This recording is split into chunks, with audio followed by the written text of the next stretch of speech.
আজকে আমি তোমাদের সাথে শেয়ার করব সন্ধ্যের একটা দারুণ রেসিপি পনির পাচিন্দা। তোমাদের জন্য একটা টিপসও আছে, সেটাও আমি তোমাদেরকে বলবো। তো চলো এখন পনির পাচিন্দাটা শুরু করা যাক।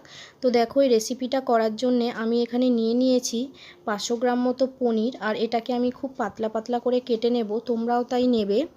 আর এখানে আমি একটা আলুর পুর বানিয়ে নিচ্ছি।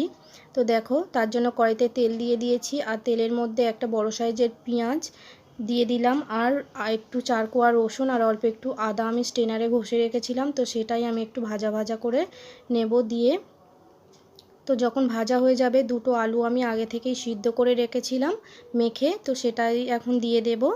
দেওয়ার পর আমি এটাকে খুব ভালোভাবে নাড়াচাড়া দিয়ে কষিয়ে নেব। যখন খুব ভালোভাবে কষানো হয়ে যাবে, এর মধ্যে আমি ভেজে রেখেছিলাম ধনে, জিরে আর শুকনো লঙ্কা, তো সেটাই দিয়ে দিলাম। আর এখন পরিমাণ মতো নুন আর একটু গরম মশলা দিয়ে দিলাম, আর একটু কুচিয়ে রাখা ধনেপাতা দিয়ে দিলাম। দিয়ে আমি খুব ভালোভাবে আবারও এটাকে কষিয়ে নেব। তো দেখো, খুব ভালোভাবে যখন কষানো হয়ে যাবে, এটা কড়াইয়ের গা থেকে এমনিই ছেড়ে দেবে। তো পুরটা আমার একদম রেডি হয়ে গেছে। এখন আমি এটাকে ঠান্ডা করতে দেব। তো ঠান্ডা করা সেই সময়টার মধ্যে আমি একটা চাটনি বানিয়ে নেব। এখন দিয়ে দিলাম মিক্সিতে কিছুটা পরিমাণ ধনেপাতা, 2 কোয়া রসুন, 2টা কাঁচা লঙ্কা, একটু তেঁতুল আর 2 চামচ টক দই, একটু চিনি দিলাম 1 চামচ মতো, আর অল্প একটু বিট নুন দিয়ে এটাকে আমি মিক্সিতে বানিয়ে রাখবো চাটনিটা। আর অন্য বাটিটা আমি 3টে ডিম ভেঙে নিলাম। এটা নুন আর একটু গোলমরিচ গুঁড়ো দিয়ে আমি এটাকে ফেটিয়ে রাখবো। আর একটা বাটির মধ্যে নিয়ে নিলাম, দেখো, একটু নুন আর একটু লঙ্কার গুঁড়ো। এটা আমি মিশিয়ে পনিরের ওপর দিয়ে ছিটিয়ে দেব, যাতে পনিরের নুন ও ঝালের ব্যালেন্সটা ঠিকঠাক থাকে। তো এইভাবে প্রত্যেকটাতে আমি ছিটিয়ে দেব।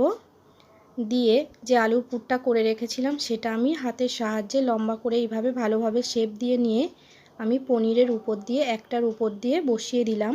তো দেখো, এইভাবে প্রত্যেকটাতে আমি এরকম লম্বাভাবে হাতের সাহায্যে শেপ দিয়ে নেব। নিয়ে আমি পনিরের উপর দিয়ে বসিয়ে দিলাম। দিয়ে আমি যে চাটনিটা করে রেখেছিলাম ধনেপাতার, সেটা এখন উপর দিয়ে দিয়ে দেব। এইভাবে প্রত্যেকটাতে দিয়ে দিতে হবে চাটনিটাও। যখন প্রত্যেকটাতে দিয়ে হয়ে যাবে, তখন একটা পনিরের উপর আর একটা পনিরের পিস আমি এইভাবে চাপিয়ে দেব। দেখো, এইভাবে প্রত্যেকটা আমার একটা পনিরের উপরে আর একটা পনিরের পিস আমাকে চাপিয়ে দিয়ে খুব ভালোভাবে এটা রেডি করে নিয়েছি। যে ডিমের ব্যাটারটা করে রেখেছিলাম, সেই ডিমের ব্যাটারটার কোট করে নিতে হবে। নিয়ে আমি এখন ব্রেড ক্রাম্বসের মধ্যে দিয়ে দেব। আর এই ব্রেড ক্রাম্বসের মধ্যে এখন খুব ভালোভাবে আমাকে এটা পনিরটাকে কোট করে নিতে হবে। তো দেখো, এইভাবে পনিরটাকে আমাকে খুব ভালোভাবে ব্রেড ক্রাম্বসের মধ্যে যখন কোট করা হয়ে যাবে, তো এখন অন্য পাত্রে আমি তুলে নেব। এইভাবে সবগুলো আমি রেডি করে নেব। এখন কড়াই আমায় বসিয়ে দিলাম গ্যাসে, তেলও গরম হয়ে গেছে। এখন এটাকে এক এক করে আমি ভেজে নেব। তো দেখো, এইভাবে একটা একটা করে দিয়ে দিলাম প্রত্যেকটা।